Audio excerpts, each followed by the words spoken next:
Howdy, y'all. I got a story for you. I've been telling creepy, scary, obscure stories on my other channel. This story is about the West, and if you guys know me, I'm a man of the West.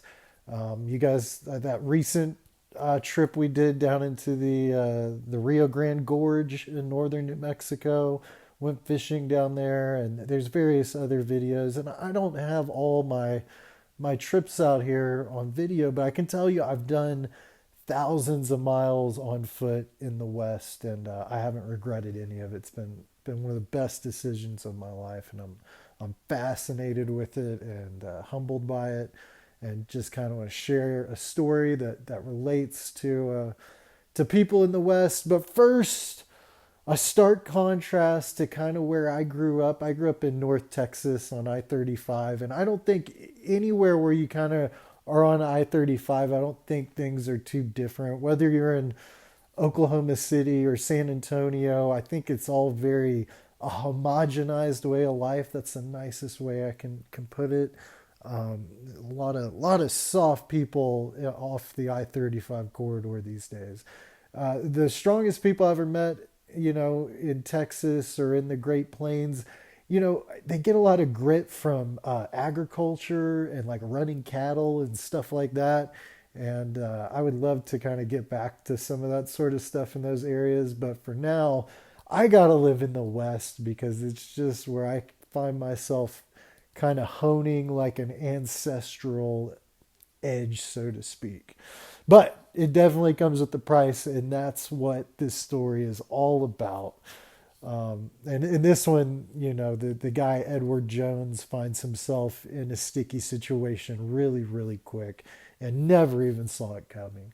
So, if you're familiar to the greater Salt Lake area, I know I am, you've probably heard of the Nutty Putty Cave. The Nutty Putty Cave, we have a picture right here. Here's the entrance of the Nutty Putty. Um, I don't spend a lot of time cave. There's a lot of reasons why I'm not a cave person. I don't like where rodents dwell and things, moisture and dust, and I'm not a caving guy. But I do have quite a few friends who like to, you know, spend, wander aimlessly in places like this. So, anyways, Edward Jones in 2009, and he was with a group. He did not go into this cave by himself. He was shimmying along in this cave, going dropping down the proverbial rabbit holes of the cave, and just general cave exploration. That's what these people love to do.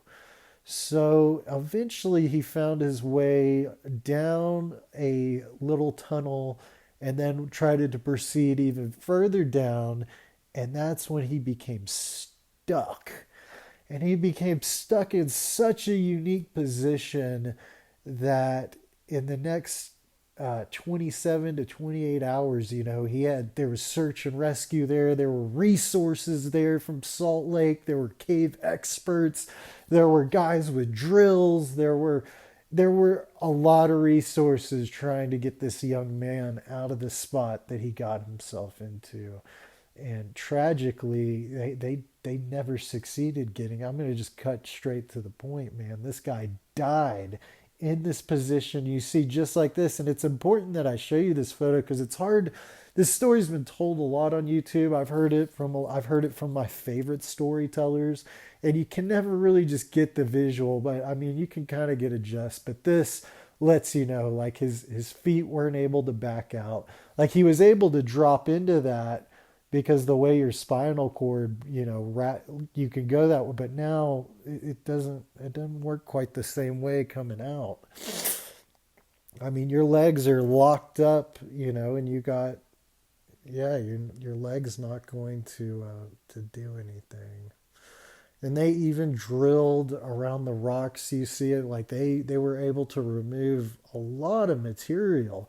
They rigged up a carabiner hoist system that wrapped around his ankles right there, and then they had it attached to the roof to where that they were giving him that upwards pull. And I think even at one point they had him like a good chunk of his body out from that spot, and he slid back in, and it's just it's a tough story, man, because you think that, oh well, if people are around, I'm gonna be all right, or there's gonna, there's ample amount of resources here, and I'm here to tell you they had all the people in the world at this cave, and to this day, Edward Jones is still in the Nutty Putty. The cave has been sealed off as a memorial, basically a tomb. So, and here I think I have a photo. Yeah, this is Edward right here, drop down in that spot. And if you guys know, I mean, your body, you can't survive like that. Your blood cannot be pumped, up out of your brain. It doesn't work that way. Your blood travels with you standing on your feet. And so, yeah, that's when you push the proverbial around the corner, what's around the corner, nobody's, ever ventured here out west here. I mean, that's kind of the truth. Probably nobody has ever. And, there's probably a good reason. Like somebody said, no, I'm not going to try that, and you do a lot of that when living out here. If you're snowboarding or even on fishing trips, you're like, you kind of ask yourself, is this next move is it going to be worth it? So that you're looking for, there's definitely triumph on the other side of fear, and go, fortune on the other side of fear and all that sort of thing. But man, sometimes there's just fear on the other side of fear, and you really have to. There's not a bunch of warning signs and stuff out west out here.